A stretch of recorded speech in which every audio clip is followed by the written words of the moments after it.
تک بھی آپ کے ساتھ آن کے کھڑا ہونے لگتا ہے, نماز پڑھنے لگتا ہے. اس کا مقصد جب سیکھنے کا جو طریقہ ہے, یہ جو عمل ہے, یہ ہر انسان کے لیے ایک الگ طریقے سے سامنے آتا ہے. اسی لیے اللہ تعالیٰ نے ہم کو قرآن بھی دیے, حدیث بھی دیے, بہت سے دیکھیے آپ اولیاء ہیں, بزرگ ہیں, ان کی زندگیاں ہیں ہمارے سامنے, مختلف مسائل ہیں.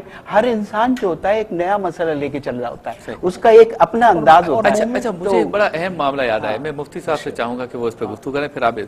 مفتی صاحب, میں نے کئی لوگوں کو دیکھا جو یہ کہتے ہیں کہ بھائی میرا کام آخرت کی تیاری ہے. میں نے مفتی صاحب سے سنا ہے, میں نے عالم دین سے سنا ہے, مسجد کے خطیب سے سنا ہے کہ یہ دنیا تو فانی ہو جائے گی ایک دن, لہٰذا جو کچھ بھی کرنا ہے نا, یہ 10 20 30 40 50 سال زندہ ہو نا, تم اس میں کر لو, ورنہ آخرت میں قبر میں یہ سانپ آئے گا, وہ بچھو آئے گا, یوں کاٹے گا, وہ کاٹے گا.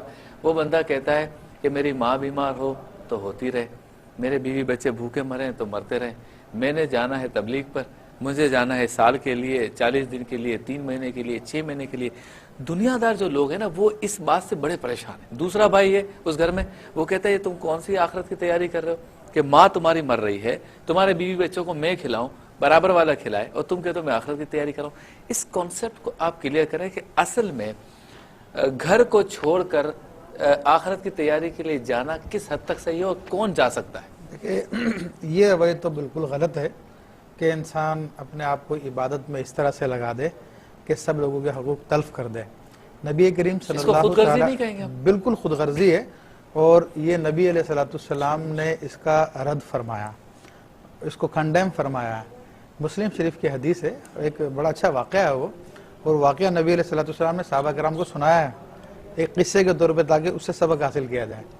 آپ علیہ السلام نے فرمایا کہ بنی اسرائیل میں ایک عابد زاہد شخص تھا, جرجیس اس کا نام تھا.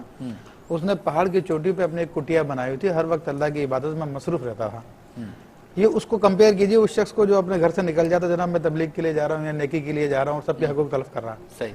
تو وہ شخص جو ہے وہاں پہ بیٹھ کے عبادت کرتا اللہ تعالیٰ کی. ایک مرتبہ اس کی ماں اس سے ملنے کے لیے آئی, اس نے اندر سے دروازہ بند کیا تھا, اس کی ماں پکارتے رہی جرجیس جرجیس, لیکن اس نے جواب نہیں دیا. اس کے دل میں خیال آیا کہ ملنے جاؤں, کہاں نہیں, عبادت میں خلل پڑ جائے گا میری, تو وہ نہیں جاتا باہر. تنگ ہو گئی, اور تنگ ہو کر اس نے یہ کہہ کے چلے گئے, اللہ تعالیٰ اللہ کرے مرنے سے پہلے تو زانیہ کا منہ دیکھے. اچھا. تو وہ چلی گئی یہ کہہ کر. اب وہ ماں کی بد دعا ہے. اتفاقی بات ہے کہ اس جنگل کے اندر ایک لڑکی بکریاں چراتی تھی, وہ لڑکی حاملہ ہو گئی. جب اس کو لوگوں نے پوچھا کہ تو کنواری ہے, تجھے کس طرح حمل ہو گیا, تو اسے کچھ سمجھ میں نہ آیا. اس نے اپنے لور کو چھپانے کے لیے کہا کہ یہ پادری جو بیٹھا نا, اس کی وجہ سے میں حاملہ ہو گئی ہوں. تو اب وہ بڑا معاملہ, لوگوں نے اس پادری کو وہ مارا پیٹا, وہ برا حشر کیا, بڑا پریشان ہو گیا. اس نے کافی کوشش کی, ان کو یقین دلایا, مگر لوگ نہ مانے. تو پھر کہنا اچھا وہ بچہ لے کر آؤ. وہ بچہ لایا گیا. اس بچے سے کہا کہ تجھے میں کہتا ہوں, اب عبادت کا اس کا عالم دیکھیے, کتنا بڑا عبادت گزار ہے وہ شخص. بچے سے کہا میں تجھے کہتا ہوں, تو بتا حق بات کیا ہے, تیرا باپ کون ہے. حدیث کریمہ مسلم شریف کی روایت ہے, صحیح روایت ہے. وہ بچہ کہتا کہ میرا باپ پادری نہیں ہے یہ جو عبادت کر رہا, بلکہ ایک دوسرا شخص ہے جو برابر میں جنگل میں جو ہے بکریاں چراتا ہے. اچھا. تو اب یہ دیکھیے کہ ماں کے حق تلف کرنے کی وجہ سے اللہ تبارک و تعالی نے اپنے سے ایک عبادت کرنے والوں کو لوگوں کے سامنے رسوا کیا. اب جب لوگوں نے اس کی ایک کرامت دیکھی تو لوگوں نے سونے کی کٹیا بنا ڈالی اس کی.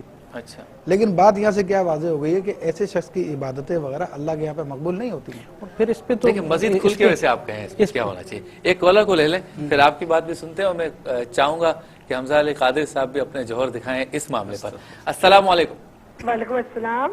جی فرمائیے. جی ابھی یہ نا مولانا صاحب سے بات ہو رہی تھی, تو مجھے یہ کہنا ہے کہ انسان دنیاوی تو سب چیزیں کرتا ہے نا, مجھے کچھ آپ ایسی روشنی ڈالے کہ آخرت کے لیے کوئی نماز کے علاوہ بندہ کچھ ذخیرہ کر سکے. ٹھیک ہے, بالکل معلوم کرتے ہیں. بہت شکریہ آپ نے کال کیا. کیا کیا جائے. اچھا, اس میں ایک اور پہلو بھی ہے جو آپ کی طرف میں رکھ رہا ہوں, کہ جو لوگ دین کا کام کر کے یا آخرت کی تیاری کر رہے ہوتے ہیں نا, اس پر دنیا سے محبت رکھنے والے بیجا تنقید بھی کرتے ہیں. جہاں یہ بات ہے کہ ان کو ایسا نہیں کرنا چاہیے, بیجا تنقید بھی کرتے ہیں. تم نے جو ہے نا ایسا لباس کیوں پہنا ہوا ہے, تم اپنے آپ کو کیا سمجھتے ہو, تم نے ٹوپی کیوں پہنی ہوئی ہے, تم جو ہے تسبیح ہاتھ میں کیوں پکڑ کے بیٹھے ہو. یہ تنقید بھی دنیا داروں کی طرف سے بیجا کسی پر، یہ آپ سمجھتے ہیں کہ ان کو بھی اپنے آپ کو ٹھیک کرنا چاہیے؟ بالکل، جیسے اس طرف کچھ ایک تو خود خرابیاں ہیں، آخرت کی تیاری نہیں کر رہے، جیسے اس جو طرف کر رہا ہے اس پہ خامہ ختم. جس طرح اس طرف کچھ خرابیاں موجود ہیں، یقیناً اسی طرح دوسری طرف بھی